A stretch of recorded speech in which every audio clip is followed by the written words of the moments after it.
Welcome to the comment, Jim. Thank you very much for joining us.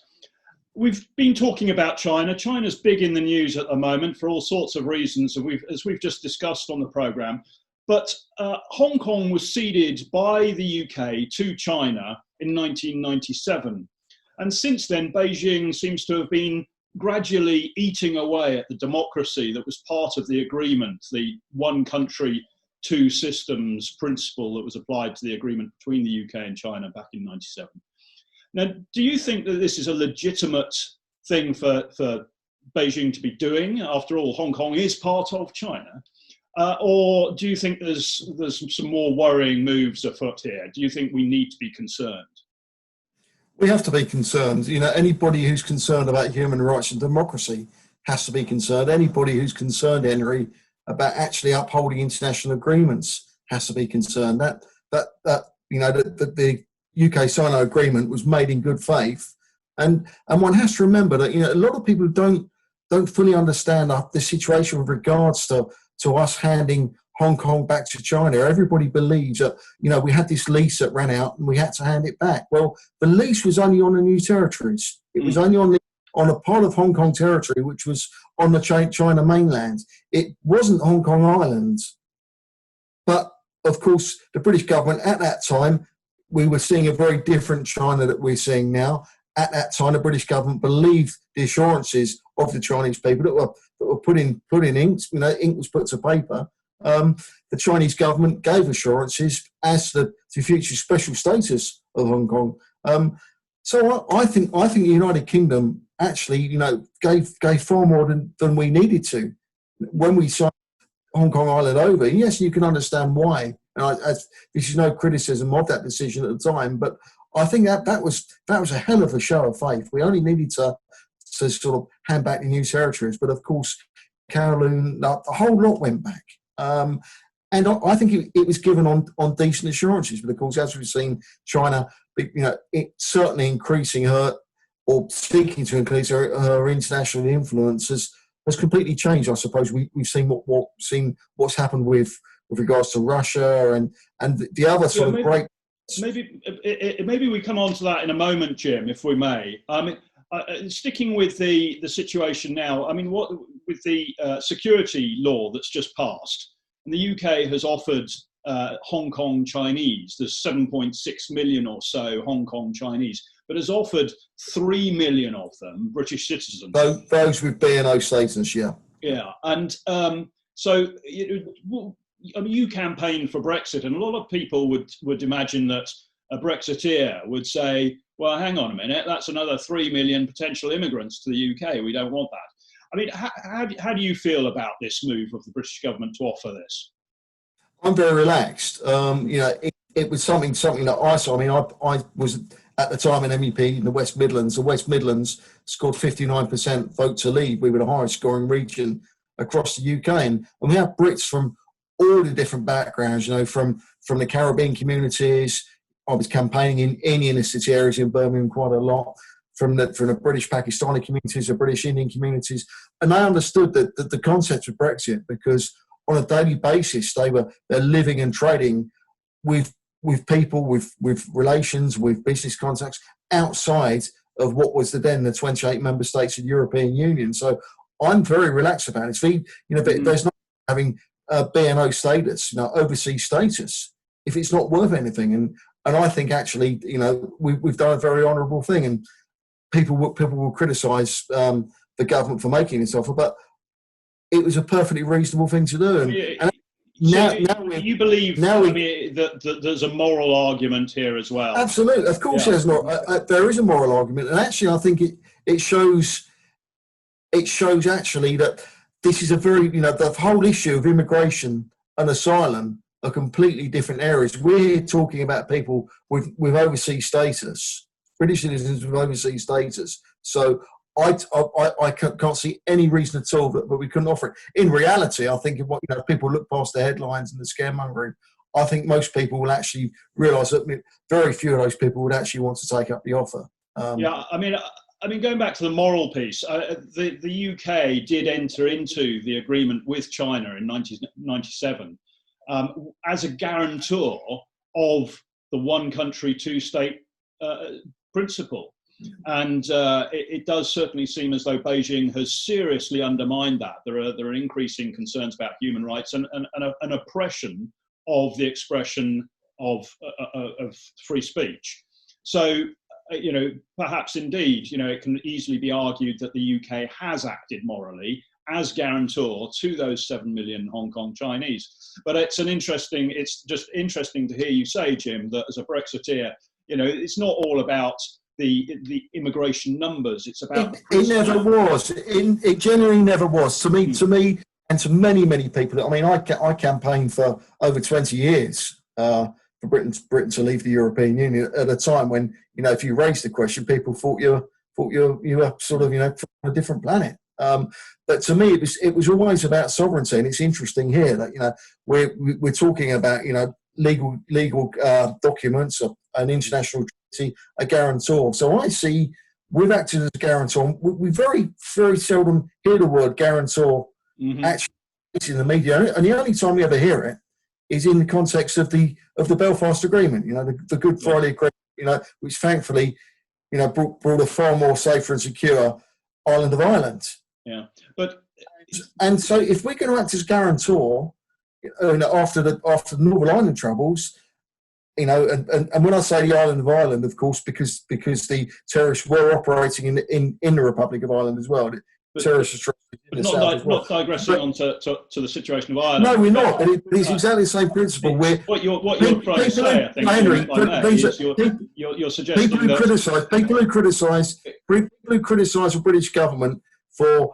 We heard this a lot, and as a Brexiteer, we heard this an awful lot, during the run up to the Brexit referendum was Britain has obligations under the Belfast Agreement. Absolutely, we do, and we've honoured those obligations, and it's good to see the British government honouring those obligations as a guarantor, of the agreement in Hong Kong in 1997. Yes, I mean, one could argue that if we did not act as guarantor and if we did not follow through, as the British government is presently doing, then it becomes meaningless, and nobody will trust our word if we are in a situation in the future where we want to exercise foreign policy influence. All right, well, but moving on from that, Jim, slightly, it's connected. Beijing has now said that they will not allow Hong Kong Chinese to take up this offer. How do you interpret that? Well, it actually ties in somewhat with what we said about how many would want to take up the offer anyway.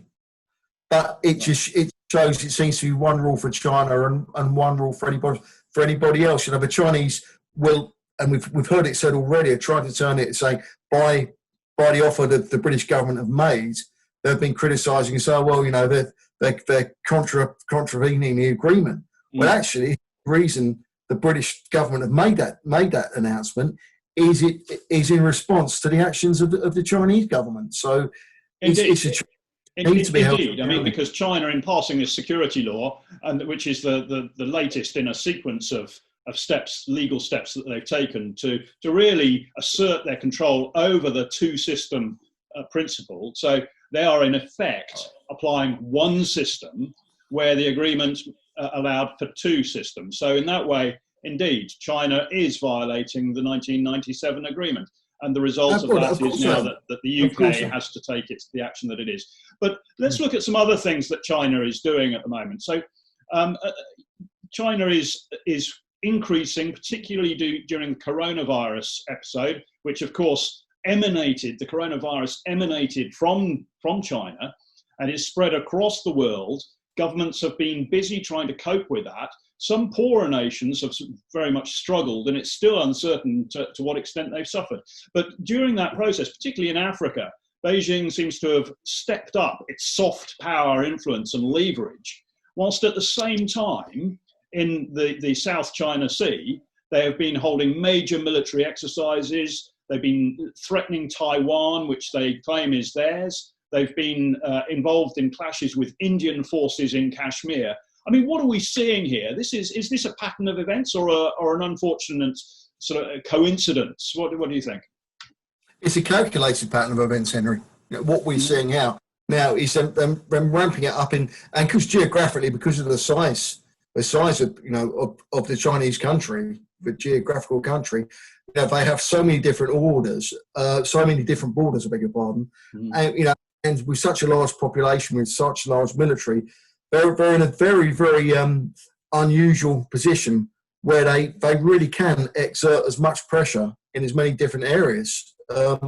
At the same time, we've seen this, with the Spratly Islands, the South China Sea, on the back of actually reclaiming the land and increasing those islands, their size, and then putting a military infrastructure on that. Absolutely, and we're seeing, we're seeing what's happening in Taiwan. Again, pressure again. And what's interesting, you talk about Africa. There's been an awful lot in the news recently about, obviously on the back of the political protests, but sort of coming across Europe and North America with regards to sort of African history. And if you actually see what the Chinese are doing in Africa, behaving despicably, they're not even employing local labour on infrastructure projects. They're putting Chinese labour from China. So, we have this huge problem with Chinese influence, and it really is going off in a lot of areas. You may recall, I have an interest in Somaliland, a country that declared UDI from Somalia. And what we're seeing now is interesting. Talking about Taiwan, we have Taiwan, which actually is very much in the same situation with regards to international recognition as Somaliland. And we have now Somali. There was only an announcement. President Musa Bisi last week made an announcement of engagement with Taiwan and looking forward and sort of building British. The response from China was to say that they're not going to let this happen. Now, this is a very sort of volatile, small part of, it's thankfully been, Somaliland has been peaceful for over a quarter of a century now, thankfully. But I now worry whether Chinese influence in Somalia may lead to problems in that particular former troubled part of Africa. There is a pattern of what the Chinese would call investment in Africa, but indeed, actually, it is buying up resources in Africa, and the money that they are paying is going into the pockets of the elite, which is feeding, arguably, corruption and undermining the ability of those countries, not only in terms of the control of their own raw materials, but in terms of corrupting the state. It's undermining the ability of those countries to get on their feet. But I mean, if we look at the military situation as well, the large exercises, the clashes in Kashmir, and then there will be those people in the UK who are saying, well, hang on, this is the other side of the world. But we've got the Queen Elizabeth aircraft carrier strike group. Its first operational deployment is in the South China Sea next year, 2021. Do you think there's any risk involved in that? Do you think that the UK government should be concerned about the situation there? Do you think they are? We have to be cautious, but we are, a permanent member of the UN Security Council. So, we have to show that we are not going to count out our bullies. In the past we've stood up against bullies, and we've got to continue to do this, and not just in the interests of the South China Sea, but the whole area. You can look now and see what's happening, how relations are improved beyond anybody's imagination between the United States, North Korea, and South Korea. And now, very much sort of China sort of distancing. China now, I'm sure, is putting huge influence back on North Korea just to stir that one up again. This is my personal opinion, because we've seen the demilitarized zone. We've seen centers being demolished there when things seem to be moving so much further forward. So I think China really is possibly pushing herself in a corner. And with regards to Kashmir, when I was an MEP, Kashmir was possibly the best organised political lobby of any organisation. When I say Kashmir, I mean the Pakistani Kashmiri community. Superbly well organised, very, very good. But at taking forward their concerns about the Pakistani angle on Kashmir. But as I said all along, this isn't just an Indo-Pakistani. Of course, you have Chinese Kashmir at the top, and what we've seen. When that was the first clash when 4 or 5 lives were lost, and the Chinese response to the Chinese response, and this really sort of helps you to understand the Chinese psyche. The Chinese, indeed, that the latest incident has involved some 20 Indian killed, yes, and some 43 Chinese killed in Chinese, India. And indeed, they've moved military aircraft and ships into the area. But Henry, please let me finish. Up, indeed. But the point I'm trying to put across is, the immediate Chinese response, which just had alarm bells ring. Four Indian soldiers were killed, but the Chinese response was no shots were fired. No shots were fired because they were clubbed to death. They were beaten to death. I don't know if it was pickaxe handles or whatever, rifles or whatever. But this is a sort of people haven't been beaten to death. Yeah, really since that. You think back to the atrocities of the Holocaust. Yeah, well, indeed, and this is a concerning thing. But and we'll return to this in a moment. But I want to talk about the coronavirus because it could be argued that this ramping up of the military activity in Kashmir and the South China Sea, the increasing influence of China in Africa, in the African continent, and indeed what we haven't talked about is the reports that have come out of France that China was offering France protective equipment for their healthcare workers and so on if France allowed China into its 5G network. And of course we've got the debate ongoing here in the UK about the Chinese involvement in our 5G network and the threat that poses potentially to our intelligence sharing with the Australians, New Zealanders, Canadians and the United States through the Five Eyes organisation. But I mean, do you think? Well, it goes further. Let me come in there. Let me come in there. Do you think that perhaps China? We know the coronavirus emanated from China. We probably shouldn't speculate whether that was deliberate or not. But do you think that China is now exercising an opportunistic policy of, whilst governments are distracted in managing the coronavirus pandemic, do you think that is, China is using that distraction to build up its own influence globally, or do you think again that may be a coincidence? It certainly is trying, but I think what will happen is the great unknown is how the virus is affecting underdeveloped nations and emerging nations, such as across the African continent. And I think if we had a true picture of actually how devastating the coronavirus was, you would actually end up in possibly a huge rise in anti-Chinese sentiment amongst those nations. So it's interesting. So, yes. But that's a personal opinion. But no, it's an interesting piece of speculation. But getting back to Five Eyes, when we talk about Five Eyes, of course we talk about the Anglosphere. But I mean, when I was an MEP, I sat on the Foreign Affairs Committee in the European Parliament, and I remember Jill de Kerchove, who was the EU security czar, coming to speak to the committee, and I was questioning him about. He was talking about Five Eyes, and he openly admitted. He said that the European Union depends on Five Eyes. Yes, for their intelligence as well. So obviously we'll see if there is an agreement. That's a Brexit agreement. That's a story for a completely another day, another program. But there will, obviously through NATO, it necessarily follows that there will have to be some sort of intelligence sharing. And of course, with Australia and New Zealand being geographically where they are, far closer, let's be blunt, far closer than China than we are, I do wonder whether what you were saying with regards to the approach to France was just to sort of try and really sort of put more divide in Five Eyes and actually to try and lessen Five Eyes because there is no doubt about it. The Five Eyes intelligence gathering network is the most successful across the globe. Mm-hmm. That is a huge problem for the Chinese. I mean, what we're seeing then is, I mean, if we just have a look at what we've talked about the soft power influence and the potential harm in the African continent. We've looked at the Chinese in the South China Sea and their military expansionism there, in Kashmir. And we've now been talking about Chinese trying to exercise again, soft power influence, but infiltrating, if you like, our strategic networks of 5G in the UK and potentially France as well.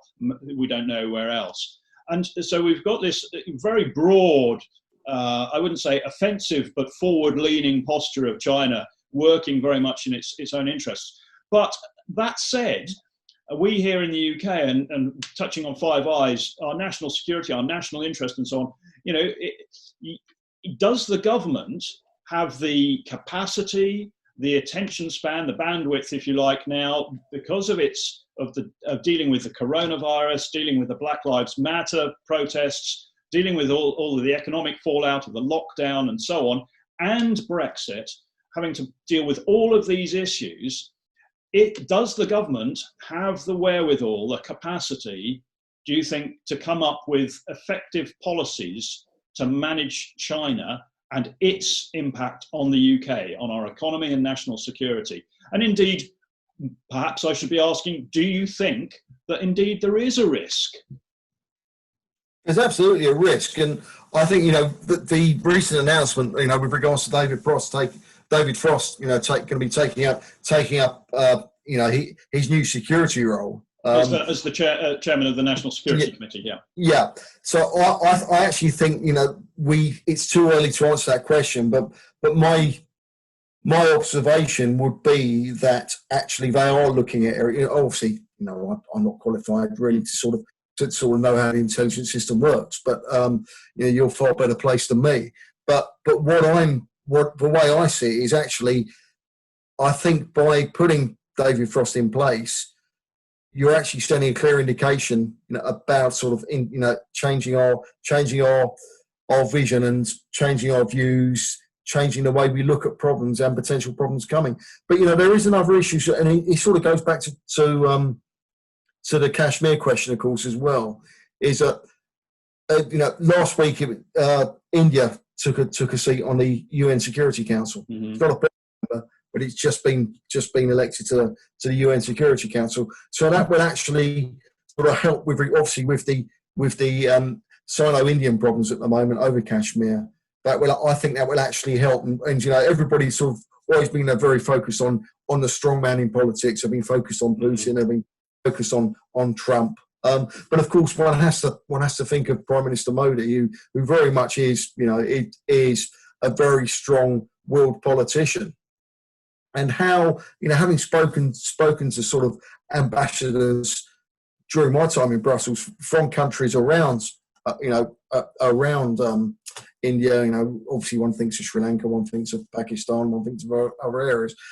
It's good, actually. I think, as we saw with Trump and North Korea, if you take a hard approach, sometimes you can get results with a lot of people. Albeit, I believe the Chinese are trying to undo those results now in North Korea.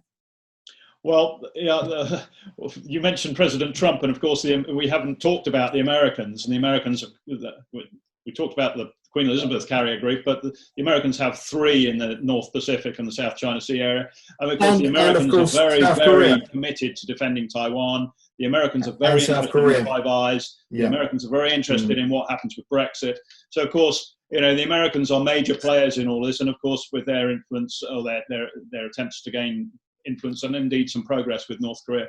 So, a lot of interesting things then. I mean, I think, the concern perhaps is that indeed China is a risk across a whole spectrum of areas: economic, military, foreign policy, and so on, but also, and indeed, strategic communications infrastructure for us here in the UK. There is another problem. We've got a situation here where perhaps the government is sending the right signals, but it's yet to be seen. On Hong Kong, we talked about the 3 million that we've offered to help, and now we've talked about the National Security Committee and the signals we're sending by changing the chairman. But it's yet to be seen whether the UK has really got the staying power, I think, to develop solid, longer-term policies for its engagement policy with China. What do you think? There is another area, Henry. There is another area that no one is commentating on, or if they are commentating on the media, it's not being discussed properly. And that's the fact that obviously what's come out of the virus is actually the need to actually shorten supply chains with regards to manufacturing nearer to home, at home, of course. And of course, the big follow-on from that, of course, is what happens in China. Because if countries across the globe are manufacturing at home or nearer to home, building new trading relationships, as our country is about to do, post-Brexit, what you're going to find actually is potentially huge economic problems in China, huge amongst the Chinese communities, and possible more civil disobedience in China if the jobs aren't there, if they're not producing the stuff that they in 10 years' time that they were producing at the level now. That's going to create huge economic and social problems in China, and so that's an area that I would like to see a bit more commentary on and people thinking about that, because I think the Chinese really have got, aside of everything else, I think they've got huge problems near us home. We're going to have to wrap up in a moment, but that's a very interesting point you raised there, Jim, because of course in the West, in the European Union, in North America, a lot of companies went to China to source their goods, their production, because the Chinese market had their labour market was very cheap.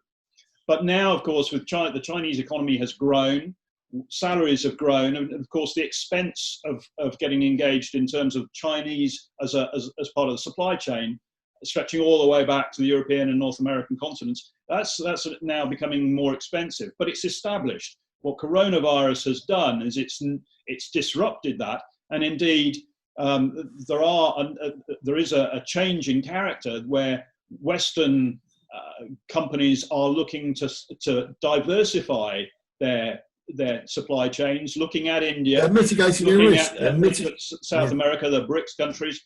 So indeed, and what the implications are for China there, we'll have to see. Well, that was me chatting to Jim Carver, former member of the European Parliament and member of the European Parliament's Foreign Affairs Committee, earlier, about China, about its increasingly forward-leaning posture, perhaps it might be called an aggressive posture, and the implications for us here in the UK and perhaps globally. Thank you very much for joining us on The Comment this evening.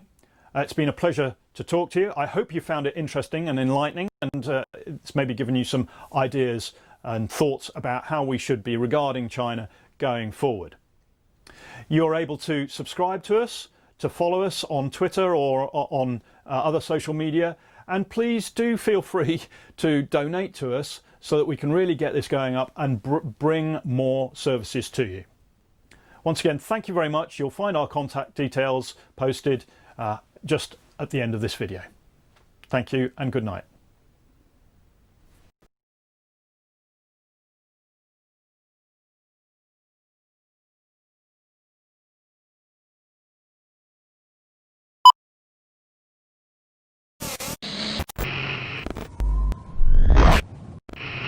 Some viewers may find this disturbing. Viewer discretion is advised.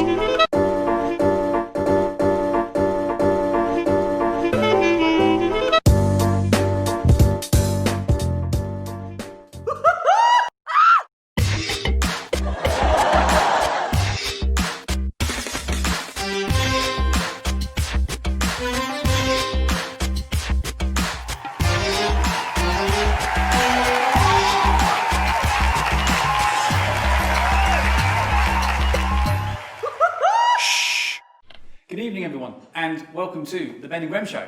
This is the Ben Grem Show with my great host here, Grem. Hello, Grem. How are you? I'm fine, Ben. How are you? I'm pretty good myself, thank you. Looking well, I see. So are you? Well, thank you very much. He's only lying. He's lying. He's lying, guys. He's lying. Good evening, everybody. It's so lovely to have you with us this evening. We've got some brilliant topics for you tonight. We have, and that does lead us on to our very first topic, ladies and gentlemen, and that is of Billie Eilish. Many of you may know Billie Eilish. She is a new lady on the scene, a young lady at that, and a very bright future talent, Graham, wouldn't you say? I most certainly would say that. She's doing extremely well. She has also had a part in James Bond film, hasn't she, with the theme tune? She has. And what an opportunity for somebody who's just come onto the music scene and created a wonderful single, a single that actually is or has been composed within a Los Angeles studio, Sunlight Studio. But interestingly enough, Graham, can you imagine that? You know, you're Billie Eilish, okay, you're new on the scene, and you've had an opportunity to work on the Bond scene. That is fantastic, isn't it, wouldn't you say?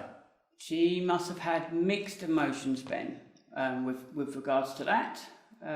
Scary, I would say, for her, because I believe she was 18. I believe so, when she first started out, wasn't she? Yeah, young lady. And what a great talent she will become, won't she? Definitely one to watch in the world of music, definitely. She's Absolutely. climbing up in the charts at the moment as well. So she's doing extremely well with her single called My Future. Indeed. Well, thanks for picking that up, Graham, because obviously we're here for the viewers, and certainly we have somebody already who's come in and asked a question on the show, and that is a Tony from Salisbury. He's asking this question, Graham. He says, Billie Eilish is based in the US, but is a British or American? That's a very good question. Is she British or American, Graham? I believe she's British. She's just gone where the necessary producer is that has taken her on. Is she British or is she US? I mean, only because I say this, because she has an accent, doesn't she? It's like almost a very sort of Irish style accent. I don't know, maybe I'm wrong, guys. Maybe I'm wrong. Maybe she's very British. Well, she would be Irish British, wouldn't she? Of course. There you go, Graham. What a wally, isn't it? No, you're not a wally, Ben. At the end of the day, we invented the lingo, English. So We did. she's British. Yeah, we'll go with that. Even if she isn't British, she's British. Well, good luck to her, won't you Yeah. say? Sandy has messaged in, Graham, and she says she has text asking, is Eilish, is she married? Ladies and gentlemen, do you know whether she's married, Graham? I don't believe I do know. I'm not so sure either. She's a young lady with a lot of potential. So I do think maybe it won't be long before we see her in the paper, you could say, with maybe a new man on the scene. You never know. Or woman. Depends on which way she, good luck to her. Exactly. Right. Graham, we've had a call. You wouldn't believe it. Thank you very much. And who's that call from? It's from Mark. It's Mark in Newcastle, ladies and gentlemen. And he wants to know, are you fans of Billie Eilish? Are we fans of Billie Eilish? I guess we are, aren't we? I do like the sound of her music. I find it quite interesting how she's developed. It's a slightly different concept on the pop side. So she's doing really well. I think you're right, and I think also, just to add to that, Graham, if you don't mind, I would say as well that she's a very different type of musician. I mean, just to hear her music, she's got a style, a very an independent style about her, which actually I don't think we're hearing at the moment on the music scene. So I think, given that she's going up in the world of music, you could say, I think that she's going to be a standalone, don't you? Exactly. I mean, she's got the girl next door image. She's plain and a genuinely nice lady.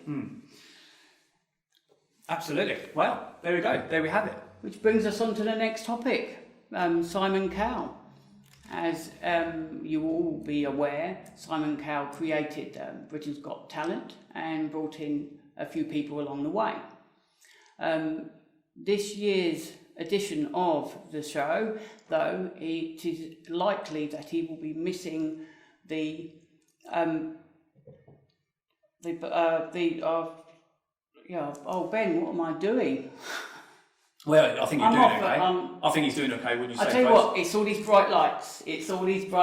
Well, no, I mean, I think, quite honestly, to miss a semi-final, which is what we understand he's going to be doing, because of the rescheduling of, the coronavirus, it's had a massive impact not just on his ordeal, but also the world of the global aspect of things, whether it's business or pleasure. Yes. It's having an effect on everything, isn't it? So, but wouldn't it be strange, though, to have Simon Cowell, the man of the moment, the man here. Well, here would be great, wouldn't it? Or even on the phone. Oh, absolutely. But just to think, the man of the moment, not on his show, it would be crazy, wouldn't it? Well, actually, Nikki is texted in, and thank you, Nikki, for your kind involvement. She said Simon Cowell shaves his chest. To Ben Grem. I'm smiling at this one.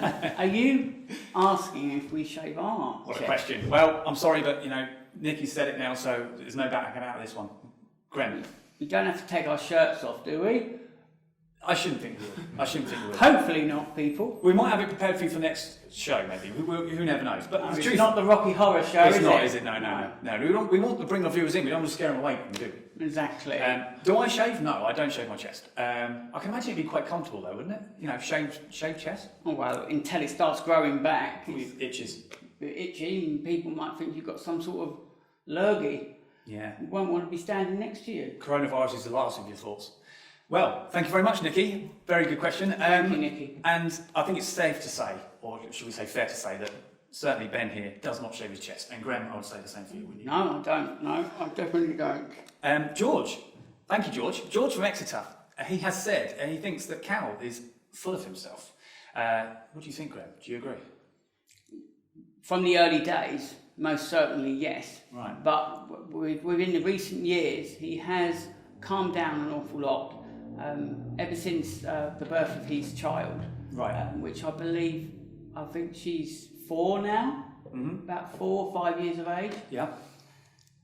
So he has calmed down an awful lot. He's become more of a pleasant host, judge, Well, that makes sense. presenter. Well, Graham, everybody does, don't they? They grow up, don't they? I mean, we start out on these things, we're all very boisterous and we're very successful and happy and nothing can go wrong, but then we start to mature into things, I suppose. As you get older, I suppose, would you say for Simon, maybe, you know, he's getting to a stage now where he's, you know, he's quite comfortable around his surroundings of what he does, and, you know, age is coming through, maturity. Exactly. We all start off like they that. do say, Ben, that men don't mature until they're around 42 years of age. Well, there you go. I've So- still got a long way to go then, Graham. Yeah, you have, haven't you? I have About indeed. 8 years. Right. There you have it. I'm not getting any older. Well, any younger, should I say, not older. But you're not looking any worse, mate. No, that's true. Maybe a few grey hairs. Well, No, but he's got one grey hair in the beard. I have, but we can't see that. Graham, what's going on now, ladies and gentlemen? Well, in Derbyshire, Yeah. it has been reported that a local shop, a Nizia shop, I'm not sure how it's pronounced, has displayed a sign saying no face coverings, especially at this time during the pandemic. But that's how it was released into the media as well, locally and nationally, as a title. But when you read into the story and you look at other documentation and other outlets of the media, you will actually find a bigger picture, which is that they do allow the face masks, which are to be worn during the pandemic, as the government ruling states. They are against the full face coverings and helmets. Well, actually, you come onto the very subject, and the point I think, as well, as you say, Graham, is they're against these, and the reason for that is maybe not so much because of the virus itself, but actually their particular issue around this subject is security. Now, what we do know, Graham, don't we? We have situations where, you know, you walk into a shop, you're a biker, if you like, you've got a helmet on, you know, you're requested or expected, you should say, or could even be asked in some cases to take that off, you know, for security reasons. For, Exactly, and identification. rightfully so. Absolutely, and of course that is a question you could say around masks. As much as they are safe and it's necessary, you could ask yourself, is it safe? You know, does it make people feel safe around them? Graham, Mark has come in on the show. He has messaged in and he has said, and he's from Durham, should I add. Mark in Durham says, do you pronounce it Derby or Derbyshire or Derbyshire? Graham, that's a good point. I actually pronounce it Derbyshire. Maybe I'm pronouncing it wrong. I think, yeah. Is it Derbyshire? Mark, I think it might Possibly depend. Derbyshire. I think it could be. I think it depends where you come from, Graham, doesn't it? Yes, I You know? suppose it's what sort of walk of life you come from as well. Yeah, maybe. I think it's the same thing, isn't it? It's just where you come from. So if you're Welsh, you'll have a slightly Welsh accent, and of course it might sound somewhat different. You might say Derbyshire. Anybody that's Welsh watching the show, please come in and ask me, or tell me, sorry, how would you say that? But not just you. Well, don't forget that the Welsh have their own language Scottish, as well. yeah, of course. And Scotland do as well. Irish, yeah. Everyone says these things differently, don't it? It's interesting, that, isn't it? You can say a word, And someone, you might not understand the word that someone's saying to you simply because they've said it in such a different way. It's interesting, isn't it? Exactly. Quite confusing at times. Yes. Ben is asking a question. Face masks really make a difference? Do they make a difference? I believe they protect not just yourselves, but your loved ones and others around you. Yeah. In a crowded space, because you do not know who is a carrier. And we are still at the very early stages of understanding this pandemic and the virus. So don't take the risk. Wear the mask.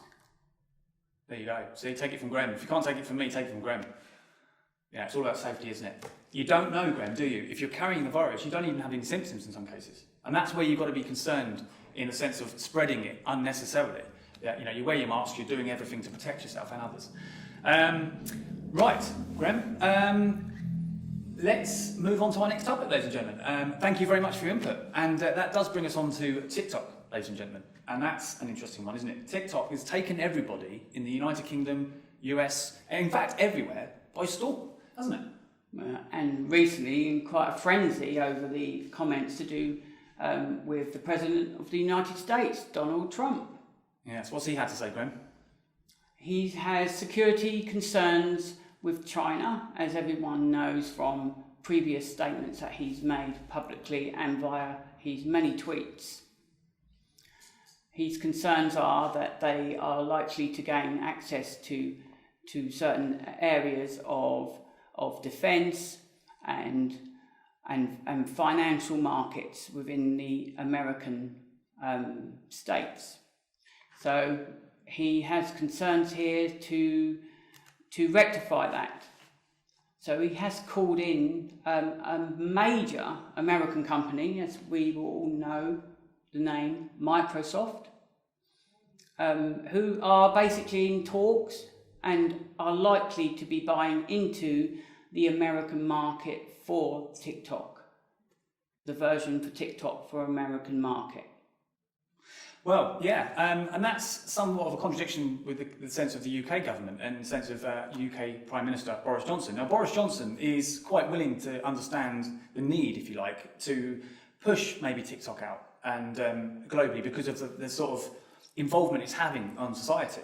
But that is, of course, a contradiction to how how Trump feels, I should say, because Trump is of the view of security again. He doesn't want the risk of users' information to become free to everybody. And so with that said, there has been some conflict, hasn't there, between the UK and the US over this. And it all comes around Huawei, doesn't it? And also the fact in November there's a big event going on in America, isn't there? The presidential. Absolutely, and that'd be a big one. So maybe that's why Trump is handling the situation the way he is. There is some concerns, Graham, isn't it? And actually, what we know, of course, is ByteDance. There was a company called ByteDance who are involved with TikTok, who are sort of the ones pushing, if you like, movement in moving the headquarters in the US, the headquarters away from the US. And of course, as much as we know, as I say, Boris is quite inclined to be interested in doing something there. Within the UK, of course, that is raising security concerns. So we have a battle on our hands, don't we? And it's all to do with Chinese involvement. Of course, we know with Huawei. But actually, Graham, I think something that's very important to mention here is ministers have concluded that there is less of a risk with TikTok than Huawei. Obviously, there's been a subject to that. And that's actually a story that's come from the Sun paper. So that's a point to make as well, Graham. Exactly. We've had a question coming, Ben. It's from a gentleman called Lloyd. He's called to ask, is there any danger might use my information without my permission? Is there any danger? How would you answer that one? Well, this is what they're trying to identify, isn't it? And I think this is what Trump is doing. He's trying to make that point to say that actually, is TikTok safe? Can we rely on TikTok? You know, we know now that certainly the Chinese are involved with it. And of course, with that and knowing about the situation around 5G and Huawei, there is that real fear that people's data could actually be at risk. And so should we be sort of on the side of Trump and say, well, actually, he's taking the necessary precautions to be safe or safeguard? Or are we saying, actually, maybe is Boris right? Lloyd, in maybe taking the carefree approach on the basis of, no, this is great, let's do this. Who's right and who's wrong, Graham? Exactly. It's quite a concerning time because the Chinese authorities, which Donald Trump is not happy with, he has these concerns in them gaining access to sensitive information. So they're able to do that through certain criterias and systems. So what would he allow them to use and not use? Because they will need to use certain systems to display what they need to display. And those systems might be quite close to something sensitive or an entry to be able to gain. Yeah. Well, Graham, I don't know about you, but I'm quite enjoying the smells back here. You smell great this evening. What are you wearing? Tell the viewers. Oh, I'm wearing the name of it is London by Paul Smith. Smells good. Might have to go and get some myself, you know. It's lovely. It's gorgeous. There you go. Paul Smith. Paul Smith. Have you ever heard of Paul Smith? Do you know Paul Smith? Is he a friend of yours or? Oh no. I haven't got a friend called Paul Smith. What about you guys? Anyway, it's a new fragrance. Yeah. Well, there you go. Have a look in your local Boots. Maybe they're doing Boots. I might have a look later. Not a very expensive fragrance either. No, that's true. Well, ladies and gentlemen, I have enjoyed myself. I'm sure you have too, or at least I hope you have too. Graham, what about you? I've enjoyed myself this evening, and I've enjoyed hosting the show with you tonight, Ben. It's been great company. A pleasure. And thank you for joining us, everybody. It's nice to have you on our maiden voyage. Right, so from him and from me. And from me and from him. It's good night. Thank you very much. Good You've been night. watching the Ben Grem Show. Thank you. Good night. God bless.